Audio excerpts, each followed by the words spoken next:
Hello everyone. आज हम लोग देख रहे हैं कार्बोहाइड्रेट का पार्ट 1, जिसके अंतर्गत हम इस बात पे चर्चा करेंगे कि जितने भी कार्बोहाइड्रेट से इम्पोर्टेंट एमसीक्यू बन सकते हैं, जो कि हम लोगों को कोई भी कंपटीशन एग्ज़ाम में आ सकते हैं और आने के चांसेस हैं और आए हुए भी हैं। तो इसके लिए हम लोग देखेंगे एक एक पॉइंट को, क्योंकि ज़्यादा थ्योरी नहीं पढ़ना है अपने को। थ्योरी पढ़ना पड़ेगा, लेकिन थ्योरी आप पढ़ चुके हैं, बट उसमें से क्या चीज़ हम ले करके चलें कि अपने काम का चीज़ हो। केवल पढ़ने से कुछ नहीं होता, दिमाग लगा के पढ़ना होता है कि कैसे पढ़ें, क्या करें। तो चलो देखते हैं। सबसे पहले हम बात करते हैं कार्बोहाइड्रेट। तो कार्बोहाइड्रेट में सबसे पहला क्वेश्चन आता है कि कार्बोहाइड्रेट का जनरल फार्मूला क्या होता है। तो ये इधर जनरल फार्मूला है कार्बोहाइड्रेट का। क्या होता है? CH2O का पावर ब्रैकेट में n नंबर ऑफ कार्बन कितना है, 2 है, 3 है, 4 है, उसके बारे में बताया गया। अब देखो, अब इससे जनरल फार्मूला हमारा CH2O है, तो सीधा सीधा क्वेश्चन आता है कि कार्बोहाइड्रेट किससे मिलकर के बना हुआ है। तो ये फार्मूला याद रहेगा तो अपने को क्लियरली पता चल जाएगा कि कार्बन, हाइड्रोजन और ऑक्सीजन से मिलकर के बना हुआ है। अब दूसरी क्वेश्चन आती है, हालांकि ये क्वेश्चन पूछा भी गया है कि कार्बन और हाइड्रोजन का रेशियो क्या होता है, या तो हाइड्रोजन और ऑक्सीजन का रेशियो क्या होता है। तो सीधा सीधा देखो, यहाँ पे कार्बन 1 है, हाइड्रोजन 2 है और ऑक्सीजन 1 है। अब इसमें रेशियो लगा दो। अगर हाइड्रोजन और ऑक्सीजन का रेशियो पूछे तो 2:1 होगा, 2:1 होगा। और अगर कार्बन और हाइड्रोजन का रेशियो पूछा जाए तो 1:2 होगा। तो इस तरह से अपने यहाँ पे दो इम्पोर्टेंट जो MCQ क्वेश्चन हैं वो मिल गए हैं। पहला जनरल फार्मूला, और दूसरा बात कर लें तो किस किस से मिल करके बना हुआ है। तो एक चीज़ अगर अपने को याद रहेगा तो वो दोनों क्वेश्चन ईजिली हो जाएगा। अब दूसरी पॉइंट पे चलते हैं कि कार्बोहाइड्रेट का क्लासिफिकेशंस क्या है। और दूसरा पॉइंट एक और है यहाँ पे कि कार्बोहाइड्रेट है जो कि सबसे ज़्यादा मात्रा में हम लोग को रिक्वायरमेंट होता है। कार्बोहाइड्रेट जो होता है वो सबसे ज़्यादा मात्रा में रिक्वायरमेंट होता है, और सबसे ज़्यादा कार्बोहाइड्रेट हमारे बॉडी में मेन सोर्स है। ये कार्बोहाइड्रेट क्या है?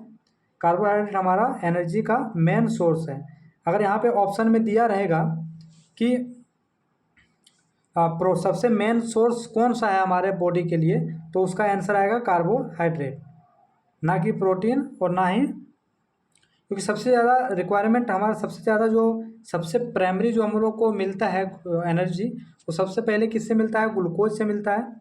फिर मिलता है हम लोग को ग्लूकोज, ये हो जाता है। फिर जो हमारा ग्लूकोज स्टार्च के रूप में स्टोर था, वो चीज़ फिर ग्लाइकोलाइसिस के थ्रू, लाइपोलाइसिस, सॉरी, फिर से उसका डिग्रेडेशंस होता है। जो हमारा जो हमारा ग्लाइकोजेंस जो स्टोर रहता है उसका फिर से ब्रेकडाउन होता है और वो ग्लूकोज में कन्वर्ट होता है,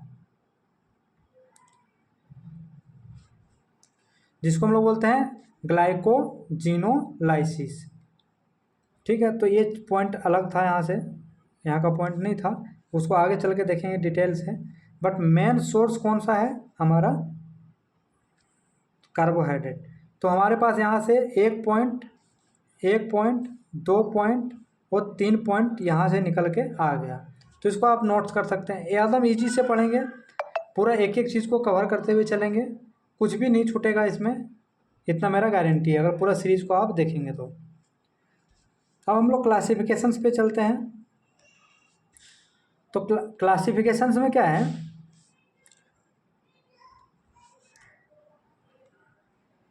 एक सेकंड। क्लासिफिकेशंस में आप लोग को पता ही है, सबको पता है कि क्लासिफिकेशंस किस, इसमें 3 क्लासिफिकेशंस हैं। एक तो हमारा है मोनोसेक्राइड, दूसरा है डाइसेक्राइड, और तीसरा है ओलिगोसेक्राइड, और चौथा है पॉलीसेक्राइड। पॉलीसेक्राइड को हम लोग बाद में देखेंगे। फिर पॉलीसेक्राइड में भी फिर फर्दर क्लासिफिकेशंस है, होमोजीनस और हेट्रोजीनस। तो इससे 100% एक ना एक क्वेश्चन बनते ही हैं, चाहे कोई भी एग्ज़ाम हो। कार्बोहाइड्रेट से बनते ही हैं, लिपिड से भी बनते हैं, जितना भी हमारा मॉलिक्यूल्स है इससे बनते ही बनते हैं। तो इसको आप हल्के में ना लें और अच्छे से इसको पढ़ें।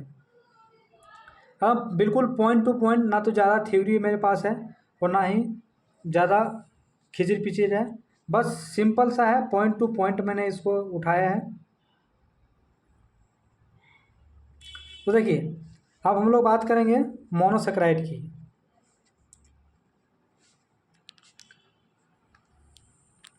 तो मोनोसेक्राइड में हमारे पास मोनोसेक्राइड क्या होता है, जो कि फर्दर सिंपलेस्ट ग्रुप होता है। कार्बोहाइड्रेट का सबसे सिंपलेस्ट ग्रुप होता है। एक पॉइंट ये चीज़ है, सबसे सिंपलेस्ट ग्रुप कौन सा है, मोनोसेक्राइड। दूसरा चीज़ है कि ये फर्दर हाइड्रोलाइसिस नहीं हो सकता। हाइड्रोलाइसिस मतलब कि फर्दर अगर हम लोग इसको मोनोसेक्राइड को ब्रेक डाउन करेंगे तो ये फिर से ब्रेक डाउन नहीं होगा। ठीक है, इसका कहने का मतलब है कि जैसे कि हमारा डाइसेक्राइड है, अगर हम लोग डाइसेक्राइड को ब्रेक डाउन करेंगे तो ये क्या होगा, मोनोसेक्राइड में कन्वर्ट हो सकता है। तो ये जो कन्वर्ट हुआ इसी को हम लोग बोलते हैं हाइड्रोलाइसिस। हाइड्रोलाइसिस मतलब एक तरह का एंजाइम का जो नेचर है वो हाइड्रोलाइसिस टाइप का नेचर है। जितने भी डाइजेस्टिव एंजाइम्स होते हैं वो सारे हाइड्रोलाइसिस नेचर्स के होते हैं। पानी के प्रेजेंस में ये जो है सो ब्रेक डाउन करते हैं, इसका एक मतलब ये था। तो ये हमारा सबसे सिंपलेस्ट कार्बोहाइड्रेट है, सबसे सिंपलेस्ट कार्बोहाइड्रेट है और ये फिर से ब्रेक डाउन नहीं हो सकता। ये सब पॉइंट केवल पॉइंट ही पॉइंट है बस, उसमें और कुछ अलग चीज़ है ही नहीं।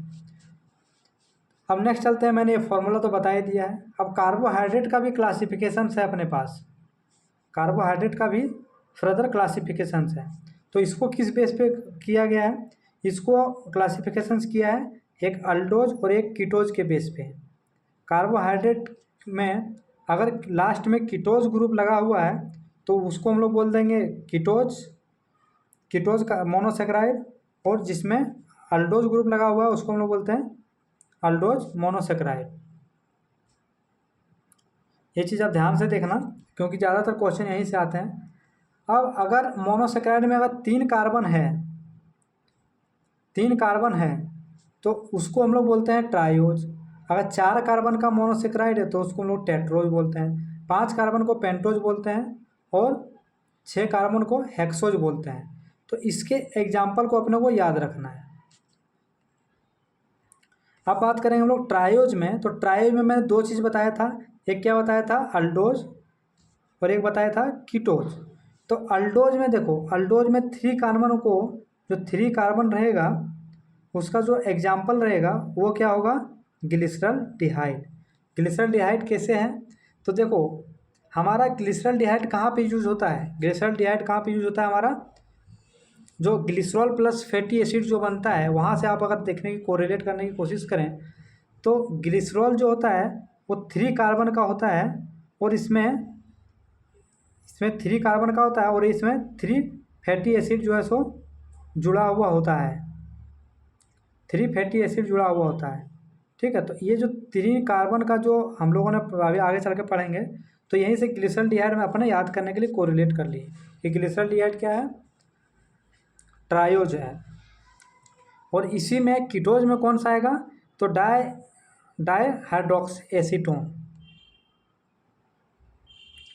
ये पॉइंट को नोट कर लें बिल्कुल, इससे ज़्यादा पढ़ना नहीं है अभी, और भी आएगा मेटाबॉलिज्म वगैरह तो उसमें और भी हम लोग फर्दर देखेंगे। देखो टेट्रोज में हमारा कौन सा है, टेट्रोज में इरिथ्रोज है और इरिथ्रोलोज है कीटोज में। पेंटोज में क्या है, राइबोज है और राइबुलोज है। हेक्सोज में क्या है, ग्लूकोज है, मैनोज है और ग्लैक्टोज है, GMG। ठीक है, GMG से हम लोग याद कर सकते हैं हेक्सोज को, GMG से हम लोग याद कर सकते हैं हेक्सोज को, ग्लूकोज, मैनोज और ग्लैक्टोज। ये 3 एग्जाम्पल हमारा हेक्सोज में आएगा।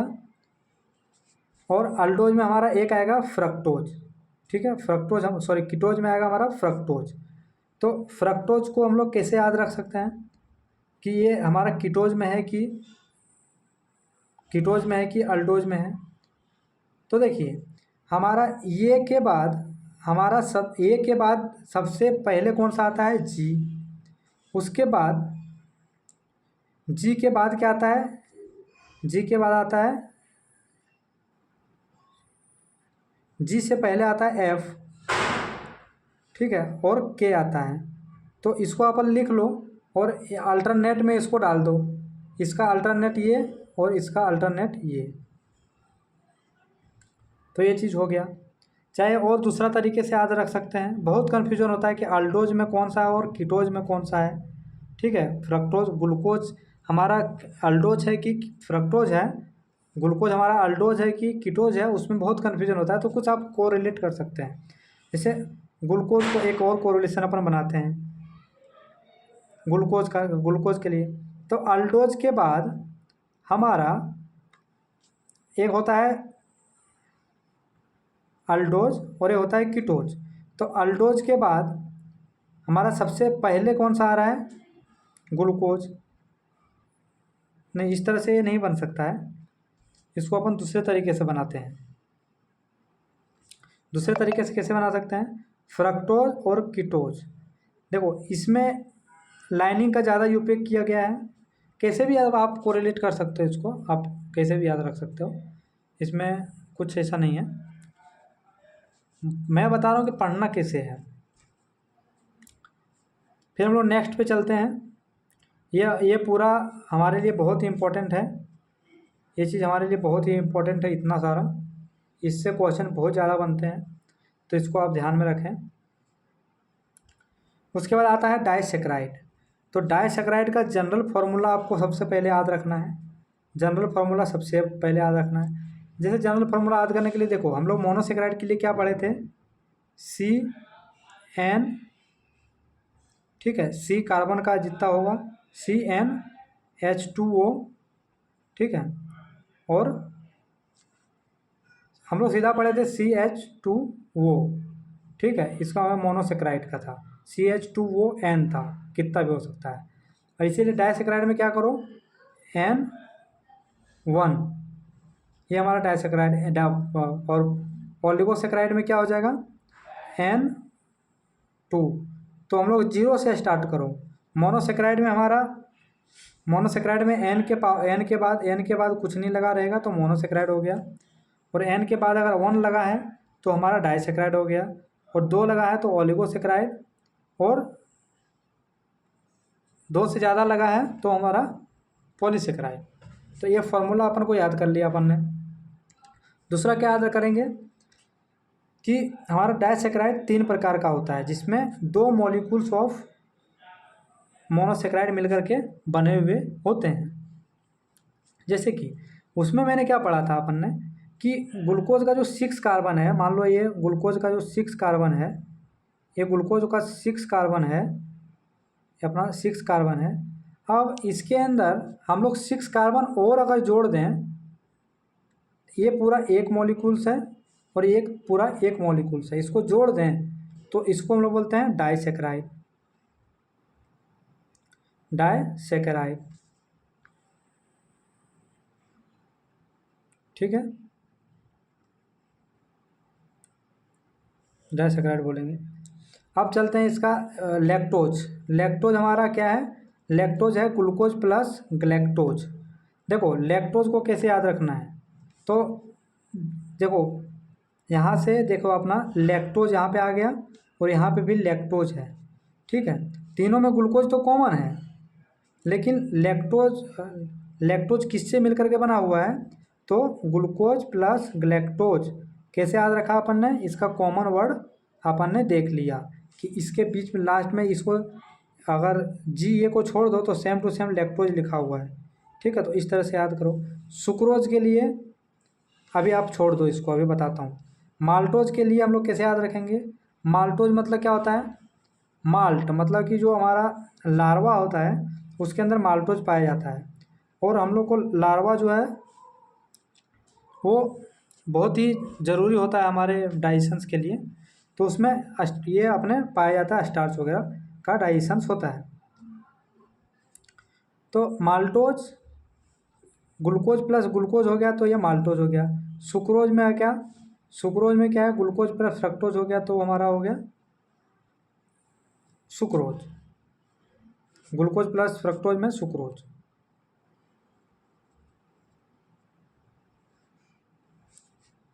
हम लोग बात करते हैं ओलिगोसेक्राइड में, तो 2 से 10 कार्बन रहेगा तो उसको हम लोग ओलिगोसेक्राइड कहेंगे। इसका जनरल फार्मूला CnH2, वो मैंने बोला था n⁻², n-2, तो ये चीज़ हमारा हो गया ओलिगोसेक्राइड का फॉर्मूला। अब इसका एग्जाम्पल क्या होगा, ओलिगोसेक्राइड में क्या था, 2 से 10 तक अगर जुड़ा हुआ रहेगा मोनोसेक्राइड तो उसको हम लोग बोलेंगे ओलिगोसेक्राइड। तो ओलिगोसेक्राइड में कितना, 2 से 10, तो मतलब कि 3 रहेगा, जैसे वहाँ पे ग्लूकोज प्लस ग्लूकोज बन रहा था तो हमारा बन रहा था माल्टोज। अब यहाँ पे 3 से ज़्यादा रहेगा, 2 तो हमारा ओलिगोसेक्राइड था। अब 3 गोला रहेगा तो उसको हम लोग बोलते थे ट्राइसेक्राइड, ट्राइसेक्राइड। वहाँ पे हम लोग ट्राइयोज यूज कर रहे थे, 3 कार्बन चेन था तो हम लोग ट्राइयोज यूज कर रहे थे मोनोमर में, और सेक्राइड में हम लोग देखो पूरा ग्रुप की बात कर रहे हैं, 3 मॉलिक्यूल्स इसमें जुड़ा हुआ है। तो ट्राइसेक्राइड इसमें बहुत कन्फ्यूजन होता है ट्राइसेक्राइड और ट्राइयोज में। ट्राइसेक्राइड का हमारा एग्जाम्पल है रेफिनोज, और ट्राइयोज का हमारा एग्जाम्पल क्या है, ट्राइयोज का एग्जाम्पल हमारा था ग्लिसरॉल डिहाइड, ट्राइयोज का ग्लिसरॉल डिहाइड। तो ये क्वेश्चन बहुत ज़्यादा बनता है इस तरह से।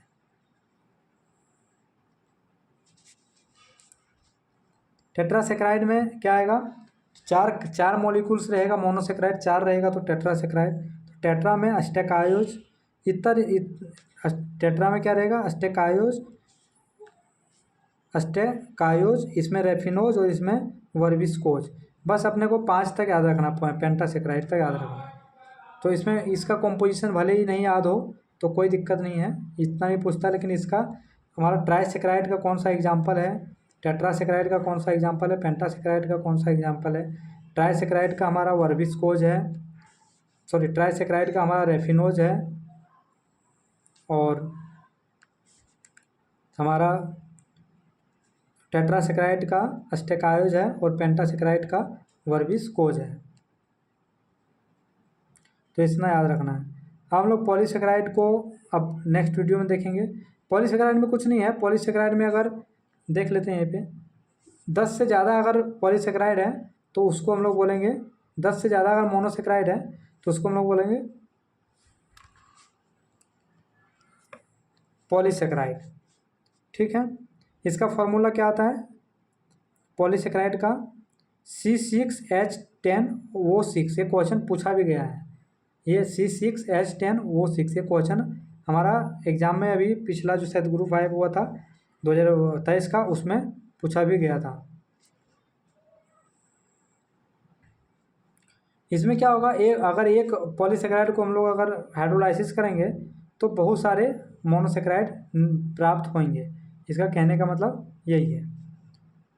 अब पॉलीसेक्राइड में 2 से कितना था, सॉरी 10 से प्लस था तो हम लोग उसको बोलते थे पॉलीसेक्राइड। ठीक है, तो पॉलीसेक्राइड में 10 मॉलिक्यूल्स तो हो सकते हैं, जैसे glucose plus glucose plus glucose.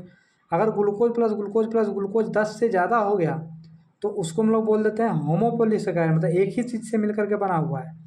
और अगर एक ग्लूकोज है, एक फ्रक्टोज है, एक लैक्टोज है, एक माल्टोज है, एक जो भी है, अगर इस तरह से मिलकर के बना हुआ अलग अलग तो उसको हम लोग बोल देते हैं हेटेरोपॉलीसेक्राइड। ठीक है, अब इसका एग्जाम्पल आपको याद रखना चाहिए क्योंकि बहुत ज़्यादा इसका एग्जाम्पल पूछा हुआ है। ईजी है, बहुत ही ईजी है।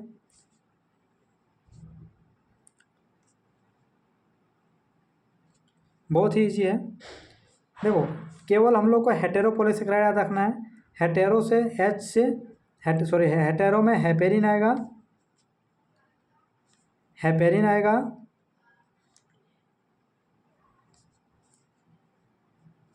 हमारा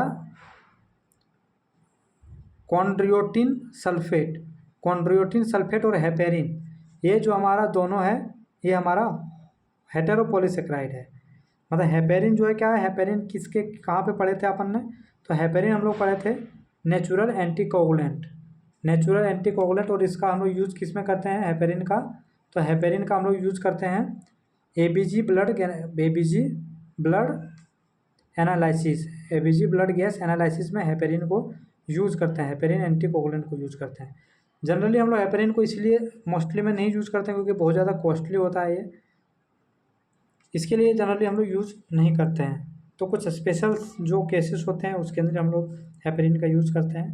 तो हेपेरिन क्या है, हमारा हेटेरोपॉलीसेकेराइड है। हम लोग कुछ इम्पोर्टेंट पॉइंट्स की बात करेंगे।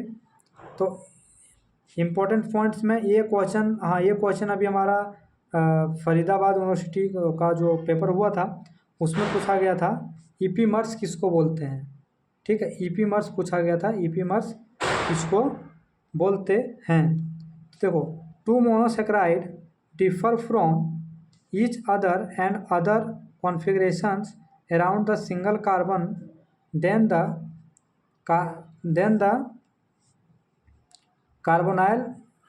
Carbon atom, example glucose and galactose. मतलब कि इसका कहने का मतलब है कि दो हमारा मोनोसेक्राइड है बट उसका जो फॉर्मूला में थोड़ा सा चेंज है। दोनों हमारा 6 कार्बन का है, दोनों 6 कार्बन का है। ठीक है, दोनों 6 कार्बन का है, ग्लूकोज भी 6 कार्बन का है और ग्लैक्टोज भी 6 कार्बन का है। बट इसमें क्या होता है, हमारा ये 6 कार्बन का है ना, तो इसमें हमारा जैसे OH इधर लगा हुआ है ना, तो इसमें हमारा जो 6 कार्बन का है ग्लैक्टोज, इसमें OH इधर लगा रहेगा। ठीक है, बस इतना ही फर्क रहेगा।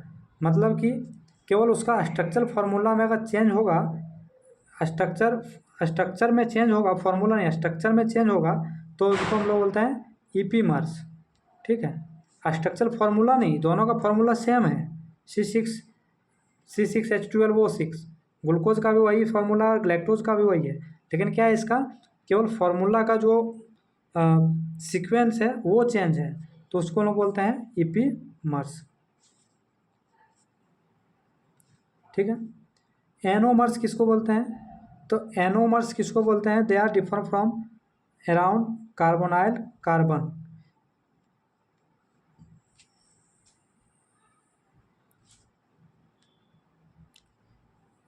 अभी हम थोड़ा सा क्लास को ऑफ कर रहे हैं, तो मैं इसको आगे लेकर के चलूँगा बाद में। तो अभी के लिए बाय बाय। इसमें से जो भी पॉइंट है, इम्पोर्टेंट पॉइंट, जो भी इम्पोर्टेंट पॉइंट है, ठीक है, जो भी इम्पोर्टेंट पॉइंट है उसको आप नोट कर सकते हैं, एक बार स्क्रीनशॉट ले सकते हैं।